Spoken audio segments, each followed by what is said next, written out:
আচ্ছা, তো আজকে আমাদের যে আমার প্রেজেন্টেশনের বিষয় আর যেটা আমরা আজকে করবো সেটা হচ্ছে প্ল্যানচেট। তো তোরা কেউ আগে প্ল্যানচেট পড়তে আগে শুনেছিস কখনো? কেউ শুনিসনি? তুই শুনেছিস কি প্ল্যানচেট জিনিসটা কি? প্ল্যানচেট হচ্ছে অতৃপ্ত আত্মাকে ডাকা। কথাটা কিছুটা ঠিক আবার কিছুটা ভুল, তো সেটা কি বল তুই একটু শুনি, তাড়াতাড়ি বল। প্ল্যানচেট মানে সবাই মিলে কিছু করা, মানে একসাথে কিছু করা। সেটা আমরা সিএসএস এর করছি প্ল্যানচেট, সেটা তো না। তাহলে প্ল্যানচেট জিনিসটা হচ্ছে একটা মেশিন, সেটা দিয়ে আগেকার দিনে বা এখন হয়তো অনেকে চেষ্টা করে ভূত বা স্পিরিট যেই জিনিসটা হোক সেটাকে ডাকা, ঠিক আছে? তো এবার ওটা একটা মেশিন, এখানে তোরা দেখতে পাচ্ছিস এই যে জিনিসটা বেসিক্যালি এটাকেই বলে প্ল্যানচেট। প্ল্যানচেট মানে হচ্ছে একটা কাঠের টুকরো বা প্ল্যাঙ্ক, এটা কাঠ দিয়ে বানায়, তো এটা আমি আপাতত একটা রেপ্লিকা হিসেবে বানিয়ে নিয়েছি, ওটাকে প্ল্যানচেট বলে। ওই মানে এই জিনিসটাই আসলে প্ল্যানচেট, প্রসেসটা কিন্তু প্ল্যানচেট না, এটা একটা ভুল ধারণা সবার। প্রসেসটাকে কি বলে সেটা পরে দেখছি আমরা। তো প্ল্যানচেট করতে গেলে সবার ফার্স্টে লোকের মাথায় যে জিনিসটা আছে সেটা কি, কে বলবে? প্ল্যানচেটের সাথে কোন জিনিসটা ওতপ্রোতভাবে জড়িত? ভালো হয়েছে না না হ্যাঁ? হয়েছে। আচ্ছা, তো ছবিটা দেখে কি মনে হচ্ছে এটা কি কি হতে পারে? এটা ভূত। What is ghost? ভূতের ব্যাপারে একটা ইন্টারেস্ট সবার আছে আমাদের, আমরা জানি তো। তো সেটাই আমি এখানে লিখেছি, why they are so interesting। Basically যদি ভেবে দেখি আমরা, ভূত জিনিসটা এর অনেক রকম ডেফিনেশন হয়। কেউ বলে মরে যাওয়ার পরে লোকে ভূত হয়। নেচারে যে এলিমেন্ট গুলো আছে, আমরা অনেকে পঞ্চভূতের নাম শুনেছি, মানে তেজ, কীটি, অপমরুদ, বোম, সেগুলোকে অনেকে ভূত বলে। আবার বলে অনেকে ওটা একটা জাস্ট এনার্জি, যেরকম পজিটিভ এনার্জি আছে সেরকম নেগেটিভ এনার্জিও রয়েছে। তো দেখি এরপরে কি রয়েছে আমাদের, এই যে হোয়াট সায়েন্স ইজ। এবার আমরা জানি আমাদের প্রত্যেকের জীবনে দৈনন্দিন বিভিন্ন মুহূর্তে যাই আমরা করি তার প্রত্যেকটার কিছু না কিছু একটা করে ডেফিনেশন রয়েছে, যে কি করে হচ্ছে, আর সেই ডেফিনেশন গুলো আমাদের কে দেয়? সায়েন্স, হ্যাঁ কি না? সায়েন্স কি বলছে? সায়েন্স দুটো কথা বলে, যে is it A spirit or any negative energy. যেটা আমি কিছুক্ষণ আগেই বললাম, ভূত দুটোই হতে পারে। এবার কি সেটা আমরা আস্তে আস্তে জানবো।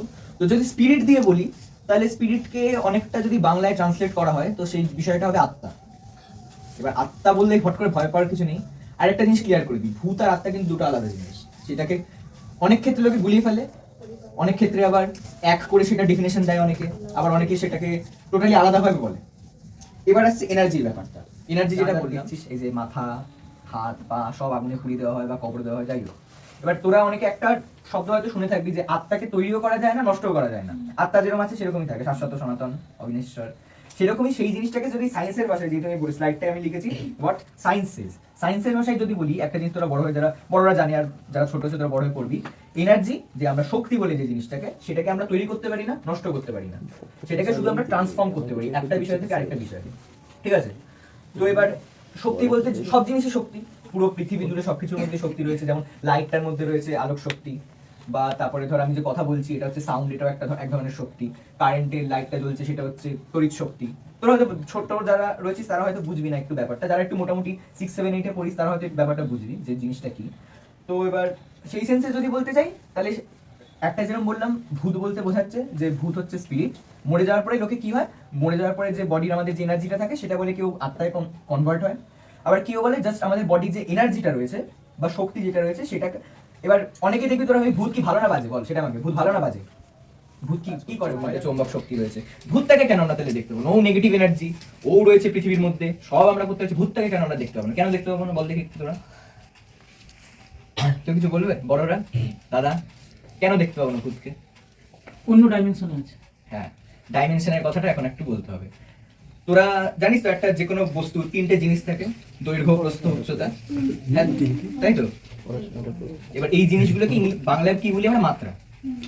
ইংলিশে এটাকে বলে ডাইমেনশন। তো সেরকমই first dimension, second dimension, third dimension, মানে তিনটে মাত্রা হলো। এরপরে আরো সায়েন্টিস্টরা বলে আরো ডাইমেনশন হয়, সেগুলো আমরা হয়তো সবসময় চোখে দেখতে পাই না। মানে আমরা মাত্রা কি বললাম, দৈর্ঘ্য, প্রস্থ, উচ্চতা, তিনটা আমরা দেখতে পাচ্ছি, এটাতে দৈর্ঘ্য আছে, প্রস্থ আছে, এতটা হাইটে রয়েছে, ঠিক আছে? আমাকেও দেখতে পাচ্ছিস তোরা, ডাইমেনশনে রয়েছি। এবার এর সাথে আরেকটু আমি একটু টাইম যোগ করে দিচ্ছি। এখন এই টাইম, এখন কটা বাজে? এখন প্রায় 8টা বাজতে যায়, মানে 8টা বাজে, হ্যাঁ 8:45 বাজে। তো এই টাইমে রয়েছি। সেরকম অনেক ডাইমেনশন থাকে যেগুলো আমরা ফট করে দেখতে পাই না, ঠিক আছে? কিন্তু কখনো কখনো কি হয় দেখবি, যেরকম সূর্যগ্রহণ হচ্ছে, চন্দ্রগ্রহণ হচ্ছে, এগুলো একটা সব কি বলবো মহাকাশে হচ্ছে মহান ঘটনা, ওরকম মাঝে মাঝে ডাইমেনশনের ক্ল্যাশ হয়, অনেকে বলে, সায়েন্টিস্টরা বলে। তখন কি হয়, ফট করে সেই জন্য কি হয়, চোখের সামনে ওটা ফট করে ভেসে ওঠে কিছুক্ষণের জন্য, কারণ সূর্যগ্রহণ তো সারা দিন ধরে হয় না, কিছুক্ষণের জন্য হয়, হ্যাঁ কি না? সেরকমই যে ডাইমেনশনের ক্ল্যাশটা হয় সেটা কিছুক্ষণের জন্য হয়, তারপরে সেই জন্য আমরা ভূতকে কেউ বলিনি আমি আজকে সকাল 10টা থেকে দুপুর 12টা পর্যন্ত ভূত দেখলাম। কে বলেছে আজ পর্যন্ত? ঋতিকা বলেছে কখনো? না।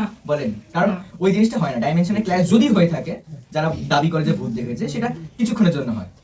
তো সেই জন্য ভূতটাকেও যারা ফিল করেছে বলেছে এখনো পর্যন্ত, সেটা তারা কিছুক্ষণের জন্যই করেছে। তো দেখি পরের পরে কি বানিয়েছে, তোদের মতোই ঠিক বলেছে, ফোন দেখছে। তো ভূতটাও যদি ফোন দেখতে পারে, আমরাও ফোন দেখছি, বই পড়ছি, ঠিক আছে? তাহলে ভূতটা, আমি যদি এখন ফোন করি, ধর কাউকে একটা ফোন করি, দাঁড়া, সম্রাট। হ্যাঁ সম্রাটদাকেই ফোন করি, আমরা তুই বাইরে গিয়ে ফোনটা ধর। যা। যা ভাই। রিং হচ্ছে, আরে ওইদিকে না, ওইদিকে যা। না ওদিকে যা। যাই রিং হচ্ছে তো, হ্যালো বলো, হ্যালো, এখনো কানেকশন যায়নি বোধহয়। হ্যালো, হ্যাঁ শুনতে পাচ্ছ সবাই? শুনতে পাচ্ছি সবাই? ঠিক আছে, হয়ে গেছে কাজ। যাই হোক, তোরা যেটা দেখলি, সম্রাটটা কিন্তু এখানে নেই, সম্রাটটা এই ঘরেই নেই, আমাদের কারোর মধ্যে সম্রাটদা নেই। তার মানে কি সম্রাটদা ভূত হয়ে গেছে? হয় না, দেখতে পাচ্ছি না সম্রাটদাকে, কিন্তু সম্রাটদা আছে, হ্যাঁ কি না? তো আমি সম্রাটদার সাথে যোগাযোগ কি করে করলাম? এই ফোন দিয়ে করেছি, এই যেরকম করছে দেখতে পাচ্ছিস তোরা। সেরকমই অনেক লোকে মনে করে যে এই ভূত জিনিসটার প্রতি যেহেতু সবার ইন্টারেস্ট রয়েছে, আমার তো বিশাল রয়েছে দুটো জিনিসের প্রতি, মানে এখনো পর্যন্ত খুব ইন্টারেস্ট। দুটো অপোজিটের জিনিস, কিন্তু দুটো, একটা ভূত একটা ভগবান, দুটোর প্রতি আমার খুব ইন্টারেস্ট। একটা পজিটিভ লোকে বলে, একটা নেগেটিভ লোকে বলে। এবার কিছুক্ষণ পরে তোদের বলবো, তোরা হয়তো কিছুক্ষণ পরে একটা কথা রয়েছে, বড়রা হয়তো শুনে থাকবে, জানি না শুনেছি কিনা, দশচক্রে ভগবান ভূত, হয়তো কথাটা অনেকে শুনেছে। মানে কিছুক্ষণ পর তোদের যে কথাগুলো বলবো, তোদের মনে হবে ভগবান ভূত কি সেমই জিনিস? আত্মাটাই কি তাহলে, মানে ভগবানই তাহলে ভূত ভয় দেখায় মাঝে মাঝে আমাদের এসে, হয়তো মনে হতে পারে। যাই হোক, তো যেটা আমি বলছিলাম, আমি একটু আগে সম্রাটদাকে ফোন করলাম, তো সেরকমই অনেক লোকে জিজ্ঞেস করে বা এখনো ট্রাই করে, আমরা আজকে যেটা ট্রাই করবো কিছুক্ষণ পরে, তো ভূতকে কি আমরা দেখতে পাবো বা ডাকতে পারি, ওর সাথে কোনোভাবে কি কানেকশন করা যেতে পারে? তো সেরকম কয়েকটা কোশ্চেন আমার মনে হয় যে সকালে অ্যারাইজ করেছিল, সেই নিয়ে আমি একটু বানিয়েছি স্লাইডটা। এই যে কি, how to communicate with ghost, তারপরে কি লেখা? As it is is it easy? যদি ধর এখন তো ফোন করলাম, টুক করে ফোনে রিচার্জ আছে বলে জিওর প্ল্যান দিয়ে দাদাকে টক করে ফোন করে দিলাম, হয়ে গেল। কিন্তু ভূতকে যদি আমি ডাকি, সেটা কি কঠিন হবে না সোজা হবে, কি মনে হয়? কঠিন হবে। কতটা কঠিন হবে? এতটা কঠিন, এতটা কঠিন, কতটা কঠিন হবে? যাক, সেটা আমরা দেখছি, একটু পরে যখন করবো দেখবো কতটা কঠিন হয়। সঙ্গে সঙ্গে চললে তো হেভি ভালো, তাহলে তার কোনো একদম আজকে শোনায় সোহাগা।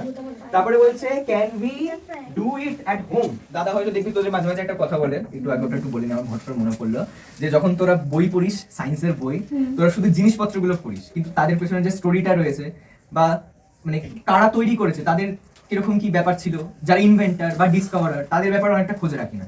তো সেরকমই কিছু একটা হয়তো এখানেও বলবো তোদের, যে এই জিনিসটা তো বললাম, এটাকে কি বলে? প্ল্যানচেট। প্ল্যাঙ্ক থেকে এসেছে প্ল্যানচেট, এটা ফ্রেঞ্চ ওয়ার্ড। তো এটাও একটা কেউ বানিয়েছিল, নামটা একটু বিদেশি নাম, আমি ভুলে গেছি, আমি ট্যাক্স সেন্টার দেখিনি।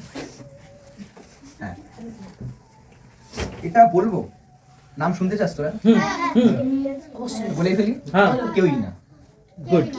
বেসিক্যালি জিনিসটা হচ্ছে, তোদের মধ্যে যা এখন ইন্টারেস্ট জেগেছিল যে কে বানিয়েছে, সেরকমই আগেকার দিনে তো গ্রামের লোক সবাই গ্রামে থাকতো, এক এক যে পারতো যেরকম পারতো ট্রাই করতো যে ভূত ডাকার। তো এক্স্যাক্ট যে ভূত ডাকার প্রসেসটা কে আবিষ্কার করেছে তার কোনো ঠিক নেই। বিভিন্ন সোর্সে বিভিন্ন তথ্য আমরা পাই, কিছু ঠিক কিছু ভুল, কেউ মানে এক একজন এক একটা ডিভাইস ইউজ করে ভূত ডাকার জন্য। তো সেরকম কোনো এক্স্যাক্ট জিনিস পাওয়া যায় না। তো বেসিক্যালি বলা হয় যে সিপাহী বিদ্রোহ আমাদের এখানে দেশে যখন হয়েছিল 1857, তার প্রায় 3-4-5 বছর আগে, ওই 1853-54 নাগাদ, ফরাসি যে দেশটা আমরা ফ্রান্স বলি, সেই দেশে মানে হঠাৎ করে মানে ভূত নিয়ে খুব আলোড়ন শুরু হয়। এখন যেরকম দেখছিস চারদিকে উন্নয়নের পাঁচালি চলছে, যাই হোক, তো সেরকম ভূত নিয়ে খুব একটা মানে ক্রেজ ওঠে মানুষের মধ্যে, ভূত দেখবো। আচ্ছা, ভূতকে বাংলায় কি বলে? মানে বাংলায় তো ভূত বলে, আর কি বলে? ভূত বাদে আর কি বলে স্পিরিটকে ডাকতে পারি আমরা? মানে যেমন প্রেতাত্মা। হ্যাঁ, প্রেতাত্মা। আত্মার সাথে মিল যে জিনিসটা, ধর আমরা যে জিনিসটা নিয়ে পড়াশোনা করছি, যেমন ধর কেমিস্ট্রি পড়ছি, ওটাকে রসায়ন বলে, ওটা একটা সাবজেক্ট। সেরকম ভূত রিলেটেড একটা সাবজেক্ট হয় আত্মার, যেহেতু তুই নামটা বললি সেই জন্য আমি আত্মা দিয়ে বলছি। ওই জিনিসটাকে বলে মানে আত্মাবাদ বা এরকম স্পিরিটিজম। যদি এক্স্যাক্ট ওগুলো তো কি হয়েছে, ও ভূতে পেয়েছে, বাদ দে, একটু মারবো বাড়ি ঠিক হয়ে যাবে। হ্যাঁ, স্পিরিটিজম, স্পিরিচুয়ালিজম না স্পিরিটিজম, দুটোর মধ্যে একটু পার্থক্য আছে। একটা হচ্ছে আধ্যাত্মিকবাদ, একটা হচ্ছে আত্মিকবাদ, বা যেটা বললাম আত্মা রিলেটেড জিনিসপত্র। অনেকে বই লিখেছে। তো স্পিরিটিজম নিয়ে যেই টাইমটা বললাম সিপাহী বিদ্রোহের কয়েক বছর আগে, তখন বেশ লোকের মধ্যে রস জাগে, ভূত নিয়ে আলোচনা করব, ভূত নিয়ে করব। ওই করতে করতে 3 জন বোন ছিল, ঠিক আছে, ওদের ফক্স সিস্টার্স বলতো, মানে ওদের টাইটেল ছিল ফক্স। ওরা মানে এই জিনিসটা নিয়ে একটা ব্যবসা ফাঁদে, মানে এটা অনেকটা গল্পের মতো করেই বলছি, তাহলে জিনিসটা কি করে এলো তারা বুঝতে পারি। ওরা কি করে দাবি করতো ওরা নাকি ভূত দেখতে পায়। এবার তোদের জবার আজকে সবাই কেন এসেছিস? ভূত দেখবি বলে? হ্যাঁ কি না? কি আমার কথা শুনি বলে আসিস? ভূত দেখবি বলে এসেছিস, এসে বাড়ি চলে যাবি। এক বকছি ফালতু, যাই হোক। তো সেরকম ওরা কি করতো, ওরাও লোককে বলতো আমরা ভূত দেখতে পারি। এবার সাপোজ ধর আমার ঠাম্মা মরে গেছে 4-5 বছর আগে, যাই হোক, সত্যি মরে গেছে। আজকে আসার সময় দেখছি একটা মরা নিয়ে যাচ্ছে, সিরিয়াসলি আজকে একটা মরা নিয়ে যাচ্ছে। তো এবার মরে যাওয়ার পর লোকে কষ্ট টষ্ট পায়, তো ওরা কি করতো, যারা মরে যেত এরকম লোকগুলোকে ধরতো, ধরে বলতো আমি ভূত দেখতে পারি বলে তাদের সাথে এরকম কমিউনিকেট করতো বিভিন্ন ভাবে, বলতো হাত ধরে, যেটা তোরা একটু আগে বলছিলি, তুই বলেছিলি হাত ধরে অনেকজন মিলে একটা কাজ করলো, ওরাও 3 জন বোন মিলে ওরকম ভূত ধরার ব্যবসা ফেলেছিল, যাই হোক। তো ওইরকম করতে করতে এবার ওই জিনিসটা প্রচার পায়, স্পিরিটিজম জিনিসটা যেটা বললাম, তোরাও শুনছিস হয়তো, স্পিরিটিজম জিনিসটা প্রচার পায় আস্তে আস্তে। ফ্রান্স থেকে আরো বিদেশে, ব্রিটেন, ইউএসএ, যে দেশগুলো আমরা জানি ইংলিশ কান্ট্রি যেগুলো, সেগুলোতে খুব প্রচার পায়। আরেকটা মজার জিনিস বলি, পার্লারে কেউ গেছিস এখনো পর্যন্ত? মেয়েদের কথা বলি, যে গেছে সেই বলেছে। পার্লারে কি করতে গেছিলে? বন্ধুরা যায়, বন্ধুদের চুল কাটতে গেছিলে। আর কেউ গেছে পার্লারে? না না, মাইয়া মানুষ বলি, এটা মজার কথা বলি। ছেলেদের বলা ওই টাইমে, যেই টাইমে আমি কথা বলছি, ওই টাইমে লোকে পার্লারে যেত ভূত দেখবে বলে, বেসিক্যালি পার্লারে যেত ভূত দেখবে বলে। পার্লারে এখন দেখবি চুল টুল কাটে, ওরা কি করতো, এরকম তো তোদের বন্ধু কয়েকজন রয়েছে, ওরা একটা স্পেসিফিক ওটাকে পার্লারই বলে, পার্লারে যেত এরকম বিভিন্ন মিডিয়ামে ভূত দেখতে পারে। কেউ ধর অনেকগুলো আজকে তোরা দেখতে পাচ্ছিস, আয়না রয়েছে এখানে, আবার এখানে ধর আমি এই যন্ত্রটা বানিয়ে এনেছি, আবার ধর এখানে একটু আমি হাতটা কেটে, যে ছুরিটা দেখ এখনো ছুরিটা হালকা হালকা রক্ত লেগে রয়েছে, এটা দিয়ে হাতটা একটু কেটে দিচ্ছি, সিরিয়াসলি দেখ, এই জায়গা হাত কেটেছি, কেটে একটু রক্ত বার করতে হচ্ছে, পাতলা করেছি জলগুলো, এরকম বিভিন্ন মারফতে লোকে তখন ভূত দেখতো পার্লারে। তো সেই থেকে পার্লারে বসে নাকি, পার্লারে কি থাকে, ধর আগেকার দিনে কাঠের চেয়ার থাকতো, কাঠের টেবিল থাকতো, কাঠের প্ল্যাঙ্ক থাকতো, সেই প্ল্যাঙ্ক থেকে প্ল্যাঙ্কচেট ওয়ার্ডটা এসেছে, যেটা আমি ফার্স্টে বললাম। তো এটা হয়তো অনেকে জানা ছিল না, বা জানা থাকতেও পারে, আমি জানি না, যাই হোক। মানে এই ব্যাপারটা থেকে আস্তে আস্তে লোকে পার্লারে কি হয়, গল্প গুজব হয়, 4-5 জন বন্ধু, যারা অগ্রজা বলো বন্ধুরা মিলে যায়, সেই করতে করতে আস্তে আস্তে এই প্ল্যাঙ্কচেটের ব্যাপারটা প্রচার পায় বাইরে সব জায়গায়।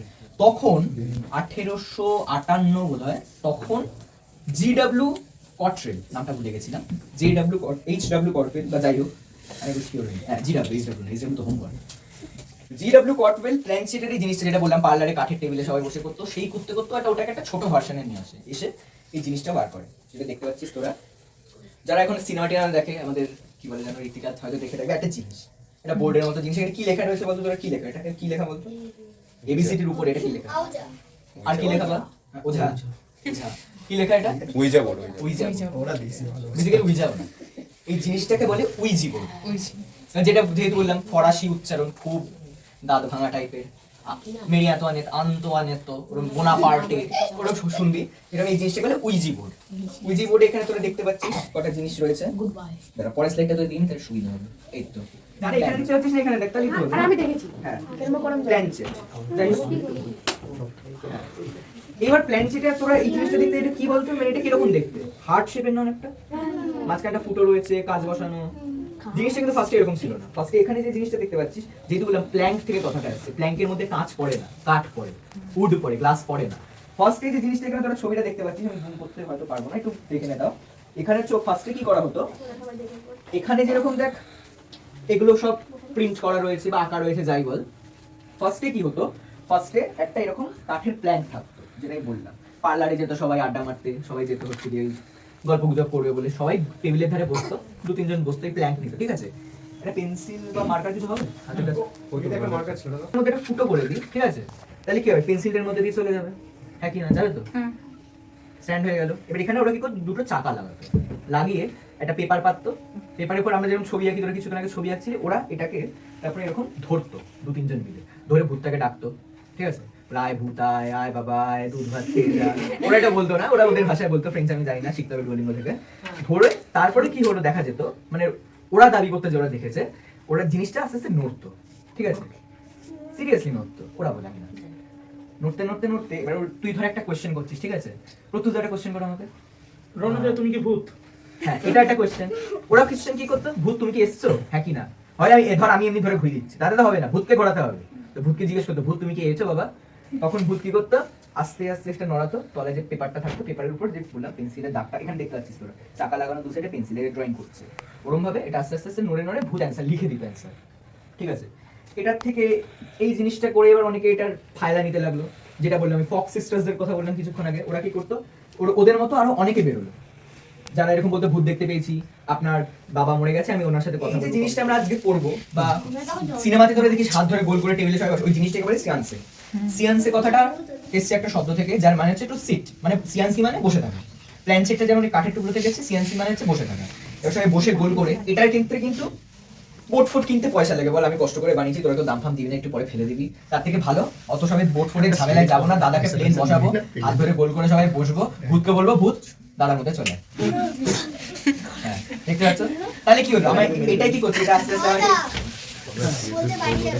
আমি বলিনি, আরে শুনে না, শুনে যাই মজা পাচ্ছিস আর কিনা সেটা বল। এই জিনিসটা যেরকম একটা জিনিস হচ্ছে, তুই ধরে ধরে ধরে ঘষছে, ভূতটা ঘষছে। সিয়ান্সের সময় কি হয়, যেটা সিনেমায় ম্যাক্সিমাম দেখায়, বলে না আমি মঞ্জুরিকা, এই যে জিনিসটা করে থাকে, এই জিনিসটা কি হয়, একজনের মধ্যে স্পিরিট বা যে নেগেটিভ এনার্জি সেটাকে বলা হয়, সেটাকে ওর মধ্যে ডাকা হয়, ঠিক আছে? দাদার মধ্যে যাই হোক, তো দাদার মধ্যে ভূতটাকে ডাকা। এবার ডাকার পরে কি হবে, আমি যা অ্যান্সার আমার যা জানার ডাইরেক্ট আমি দাদাকে জিজ্ঞেস করবো, মানে ভূতটা ধরে নিচ্ছি দাদার মধ্যে চলে আসছে, ঠিক আছে? শুনছিস? হ্যালো, হ্যাঁ, দাদার মধ্যে ভূতটা চলে এসেছে, লোকে ধরে নিচ্ছে, তখনকার লোকে তাই বিশ্বাস করতো। Find out what will happen. Caution, the ghost may really come. Then what will happen, I don't know. Obviously এটা বাংলা করে দাও। এটার বাংলায় যদি বলি, আজকে আমরা তাহলে সবাই যে কারণে এসেছি, তো সেটা হচ্ছে ভূতটা ডাকা। এবার ভূত ডাকতে ডাকতে আমি এখন তো ভূত জিনিসটা কি, যেহেতু সেটা লাস্টে বলবো, দাদা কত সুন্দর। সাসপেন্স, তো সেই জন্য ভূত যদি ডাইরেক্ট সত্যিকার চলেও আসতে পারে, ওর মধ্যে অলরেডি চলে এসেছে, তো সেই জন্য আমি ভূত ডাকতে এখন চলেছি। তো এবার দেখা যাক ভূত ডাকতে কি কি লাগে, রান্না করতে মশলা লাগে, ingredients, let us see the ingredients, কি কি লাগে দেখ। তো লাগে হচ্ছে উইজা বোর্ড, যা যা আপাতত ছোটখাটোর মধ্যে, এটা হচ্ছে ঘরে বসে কি করে সহজে ভূত ডাকবেন। প্রথমে দেখে নিচ্ছি ফার্স্টে উইজি বোর্ড, যেটা আমি এনেছি, উইজি বোর্ড। ক্যান্ডেলস তোরা এখানে দেখতে পাচ্ছিস, এগুলো কেন লাগে সেটা যারা লাস্টে থাকবে বলে দেবো। এই যে ক্যান্ডেলস রয়েছে এখানে। সল্ট, সম্রাটটা আমাকে খুব ভালো এনে দিয়েছে, টাটা সল্ট। অফারিংস, প্রিমিয়াম ভূত আসবে। হ্যাঁ, অফারিংস বলতে বোঝাচ্ছে ভূতটাকে তুই এমনি একটা লোভ দেখিয়ে তো আনতে হবে, আয় ভূত আয় বললে তো আসবে না, সবাইকে লোভ দিয়ে কাজ চলে, সোজা কথা। তো সেই জন্য আমি একটু আমার রক্ত রেখেছি এখানে। ভাই ধরো না। অবভিয়াসলি হাত কেটে নিয়েছি না। ওই দেখি নিচে দেখাও। তোরে এটা দেখ, এটা থেকে রক্ত চলে গেলে কাঁদে দেবো না। তো চলো। লাগে, এবার মিরর লাগে। মিররটা কেন লাগে সেটা হচ্ছে, আগেকার দিনেও লোকে বিশ্বাস করতে, এখনো লাগে, পুজোতেও লাগে মিরর, কেন বলবো সেটা হচ্ছে, মিরর লাগে এটা ধরে নিয়ে একটা দরজা, যেখান দিয়ে ভূতটা আসবে আমাদের বাড়িতে আজকে, ঠিক আছে? এই দরজা দিয়ে ভূত আসবে না, সবাই দেখে ফেলবো, ওই এখান দিয়ে আসবে।